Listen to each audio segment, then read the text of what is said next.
जैसा कि दरअसल हम लोग यहाँ पर स्किल डेवलपमेंट ट्रेनिंग के बारे में आए थे मालूमात करने के लिए। जैसा कि हमारे सर अभी आपके सामने तफसील से उसके बारे में जिक्र किए हैं और टेमरीज़ के बारे में काफ़ी कुछ बताया है। अभी रही बात हमारे गवर्नमेंट स्कीम के ताल्लुक से, हमारे यहाँ पोस्ट मैट्रिक स्कॉलरशिप भी होता है।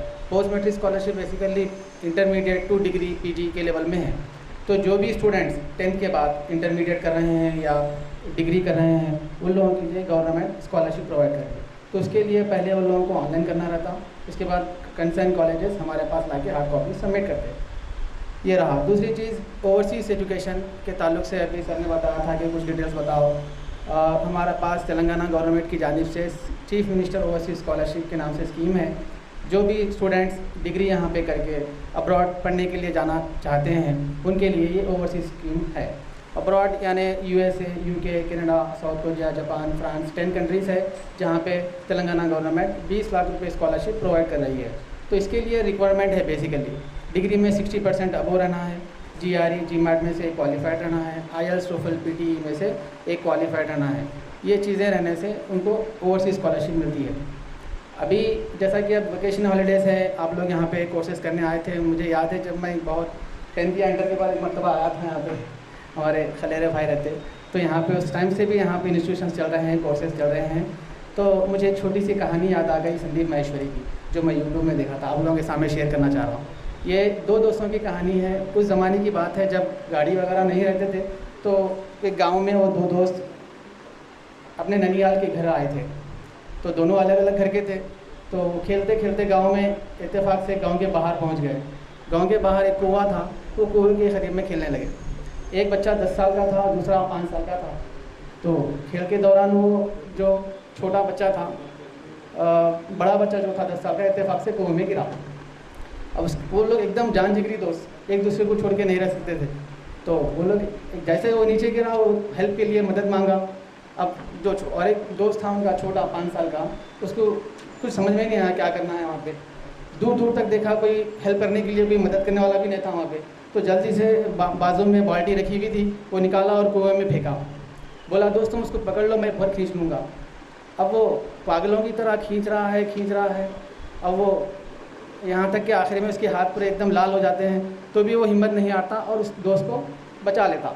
यहाँ तक तो कहानी समझ में आ गई आप लोगों को। अब वो एकदम बाहर आते, गले मिलते, एकदम डर जाते कि इतना मैं इतना नीचे गिरा, मेरी जान बच गई तेरी वजह से, बल्कि वो भी खुश होता।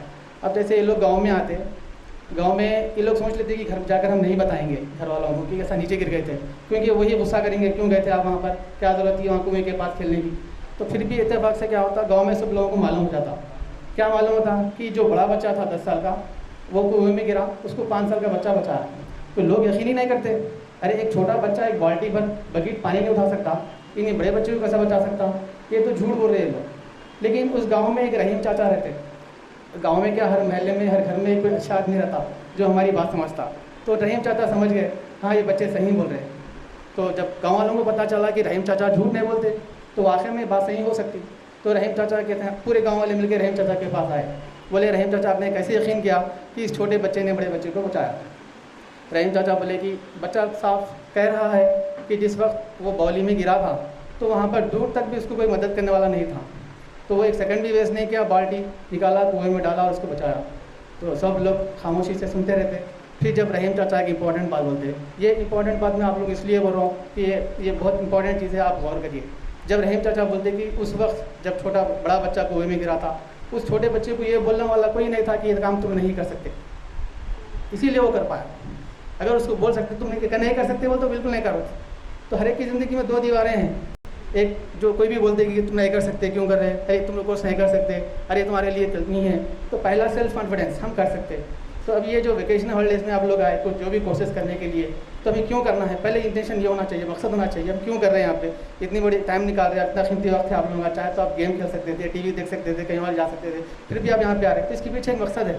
तो उस मकसद को हासिल करना है तो पहले अपने आप उसको पहले प्रिपेयर करना, सेल्फ कॉन्फिडेंस बोलते हैं ना।